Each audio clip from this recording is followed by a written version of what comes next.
भाई आज बहुत कड़ाके की धूप है, यानी कि पैर यहाँ पे रखा जाए तो पैर जल जाता है। और ये लड़के की उम्र महज 10 या 12 साल होगी, हमें नहीं लगता है 10 या 12 साल से ऊपर हो।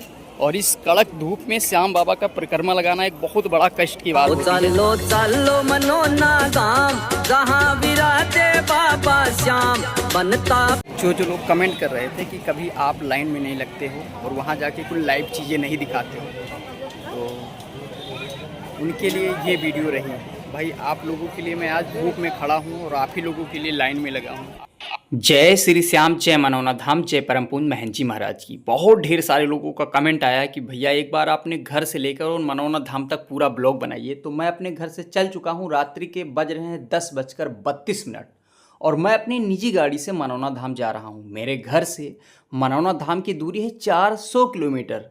मैं रात्रि के 10:32 पर अपने घर से निकल चुका हूँ और घर से लेकर मनौना धाम तक वो सारी चीज़ें आपको दिखाऊंगा जो आपको बहुत इम्पॉर्टेंट देखना चाहिए। यदि ये वीडियो आप पूरी देख लेते हैं तो मनौना धाम जाकर आपको जरा सा भी भटकना नहीं पड़ेगा, क्योंकि इस वीडियो में हम वो ढेर सारी वो चीज़ें दिखाएंगे कि महंत जी से कैसे मिलना है, कौन सी लाइन में लगना है, कैसे मंदिर के दर्शन करेंगे, कहाँ जल मिलेगा और महंत जी से अच्छे से हम कैसे मिल पाएंगे। क्योंकि मैं स्वयं जा रहा हूँ और एक एक चीज़ के बारे में वहाँ बताऊँगा, बहुत महत्वपूर्ण जानकारी बताऊँगा। तो हम अब मनौना धाम बिल्कुल पहुँचने वाले हैं। मैंने रास्ते की वीडियो कट कर दी थी।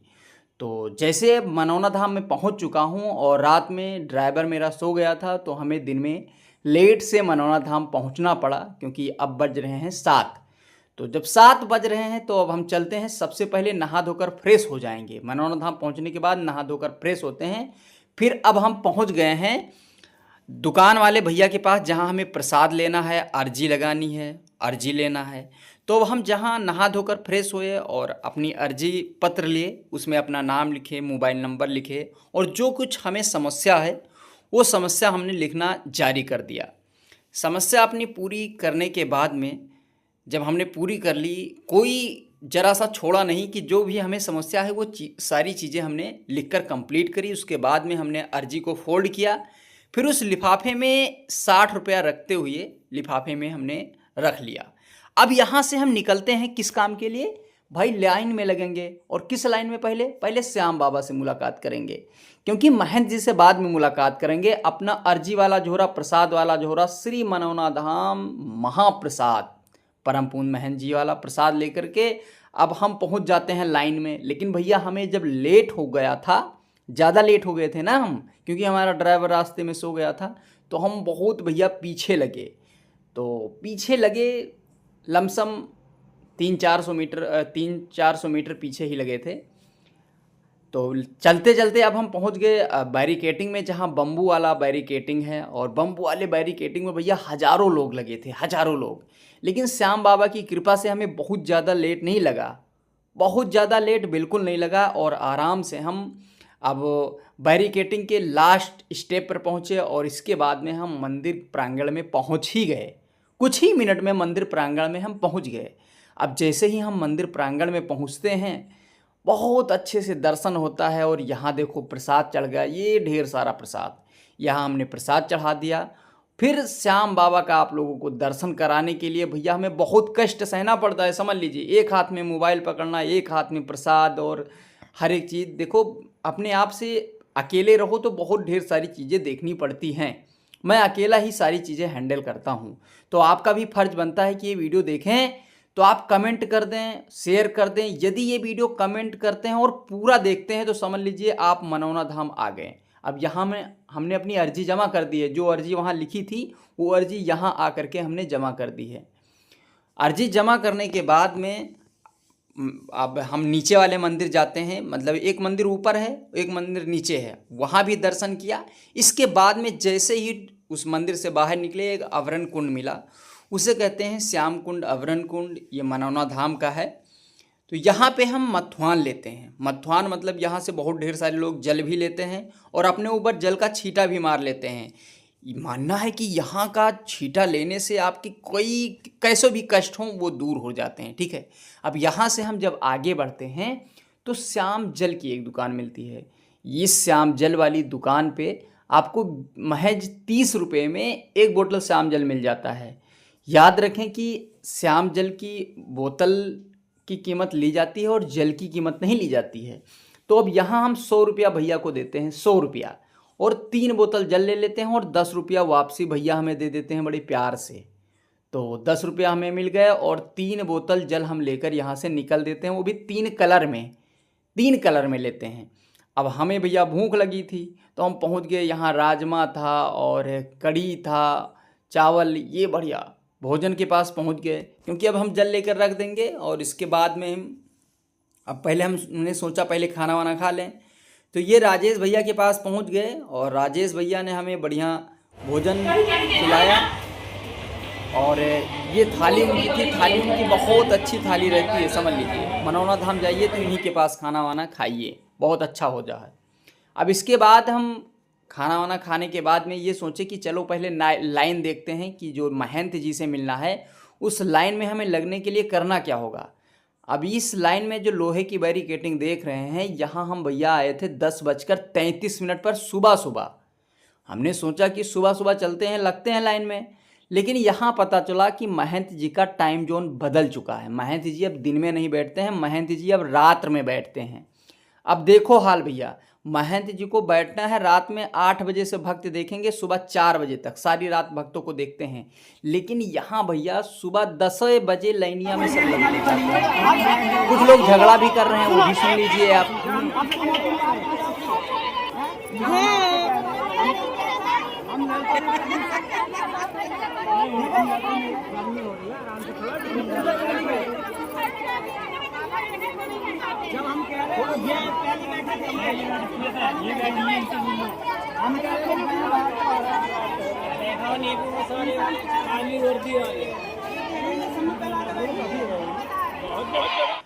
अब भैया हम यहाँ से फिर वापस चले आए और फिर हम पहुँच गए वापस आने के बाद 4 बजे। अब हम जब 4 बजे पहुँचे तो देखा भैया इतनी भीड़ कि अब हम क्या ही बताएं। हमने यही सोचा कि भैया हम काश आए थे सुबह 10 बजे, उसी वक्त लाइन में लग जाते तो कितना अच्छा होता, क्योंकि लोग लाइन में लगने के लिए झगड़ा भी कर रहे थे। पीछे आपने देखा था कि लाइन में लगने के लिए लोग झगड़ा कर रहे थे।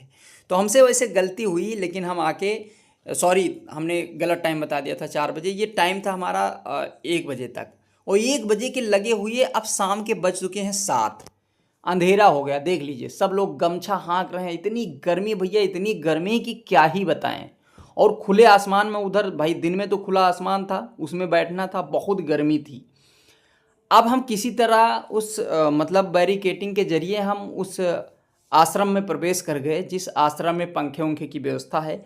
लेकिन इस आश्रम में भैया जैसे ही लोग प्रवेश किए, इतनी भगदड़ के साथ इतनी भीड़ कि समझ लीजिए कि लोग खड़े हैं, बैठने के लिए जगह है ही नहीं, किसी भी तरह से बैठने के लिए जगह नहीं है। जैसे आप देख पा रहे हैं, लोग औरतें इसमें खड़ी हैं, कुछ लोग बैठे हैं, और इतनी भीड़ है कि क्या ही बताएं। अब इसके बाद में इसमें लेकिन एक पर्सनालिटी है कि इसमें पंखे वगैरह लगे हैं, ऊपर पंखे लगे हैं और हवाएं भी कुछ चल रही थी, ठीक ठाक हवाएं चल रही थी। तो इसीलिए हम इस लाइन में मतलब लगे थे। अब भैया बज रहे हैं इस समय 11, रात्रि के 11 बज रहे हैं, और भगवान से हम यही मना रहे हैं कि कितनी जल्दी भैया हमसे महन जी से मुलाकात हो जाए, क्योंकि ढेर सारी महिलाएं तो अब सोने लगी हैं। पंखे वगैरह चल रहे हैं, हवाएं लग रही हैं, तो कुछ महिलाएं भी सोने लगी हैं, और कुछ लोग तो फ़ोन वगैरह चला रहे हैं, कुछ लोग जमगाई ले रहे हैं। लेकिन भैया हमें नींद नहीं आ रही थी, क्योंकि पैर भैया खड़े खड़े हमारे पैर बिल्कुल जवाब दे रहे थे कि कितनी जल्दी हम महंत जी से मिल सकें। तो अब महंत जी से मिलना है तो भाई कष्ट तो सहना ही पड़ेगा। लेकिन महंत जी ने सुन लिया, क्योंकि अब हम उस बैरिकेडिंग से निकल कर और ऊपर ब्रिज ओवर पे जा रहे हैं। ओवर ब्रिज पे मतलब ओवर ब्रिज पे हम जैसे पहुंचेंगे, ये समझ लेना महंत जी से दर्शन हो गए। कैसे हो गए? क्योंकि ओवर ब्रिज पर पहुंचने के बाद में बहुत ज़्यादा देरी वोरी नहीं लगती है। कुछ देर खड़े रहोगे, उसके बाद में धीरे धीरे एक एक लोगों को महंत जी देखते रहते हैं, भीड़ कम होती रहती है। अब ये देख लीजिए, इसी लाइन में सबसे पहले लगना है। इसी लाइन में जो आप देख रहे हैं नीचे बैरिकेडिंग, इसी बैरिकेडिंग में सबसे पहले आपको लगना है। इस बैरिकेडिंग में लगेंगे, उसके बाद में जो लिखा है परम पूज्य महंत जी, उसमें धीरे से आप जाएंगे। तो अब भाई भीड़ ज़्यादा रहती है ना, तो एक एक लोगों को महाराज जी देखेंगे, लेकिन लोग करें क्या? सुबह से लोग 11 बजे से खड़े रहते रहते रात में 11 बज रहे हैं, यानी 12 घंटे लगातार आपको खड़े होना है। अब इसके बाद में कहीं महंत जी के रूम तक हम पहुंच पाए हैं, 12 घंटे के बाद महंत जी के रूम तक पहुंच पाए हैं। अब कहने का मतलब ये है कि यदि आप मनौना धाम जाते हैं कि तो खड़े होने की क्षमता आपकी बहुत ज़्यादा हैवी ड्यूटी वाली होनी चाहिए, जिस तरीके से आप खड़े हो पाएंगे, वरना आप खड़े भी नहीं हो पाएंगे। ढेर सारे लोग ऐसे लोग होते हैं कि जो खड़े खड़े लोगों को चक्कर भी आ जाते हैं, तो आपकी खड़े होने की क्षमता बहुत अच्छी होनी चाहिए। और जो लोग खड़े नहीं हो पाते हैं उनके लिए तो भैया सही है, उनके लिए क्या करना होगा, टोकन कटाएं, और टोकन कटाने के बाद में महाराज जी से 1 घंटे के अंदर अंदर मिल सकते हैं। लेकिन जो लोग खड़े हो सकते हैं उनका टोकन कटता भी नहीं है भैया। टोकन वहाँ कटता है तो देख के कटता है कि ये चल पा रहे हैं नहीं चल पा रहे हैं। तो जो लोग चल पा रहे हैं उनका टोकन नहीं कट सकता है। और दूसरी बात, हाथ में जल लेकर खड़े रहना 12 घंटा जल लेकर खड़े रहना एक बहुत बड़ी बात हो जाती है, ठीक है। तो अब हमसे मतलब खड़ा नहीं हो जा रहा था, लेकिन प्रभु की कृपा बहुत जल्दी हुआ। हमें इतना खड़ा रहना मुश्किल नहीं लगा।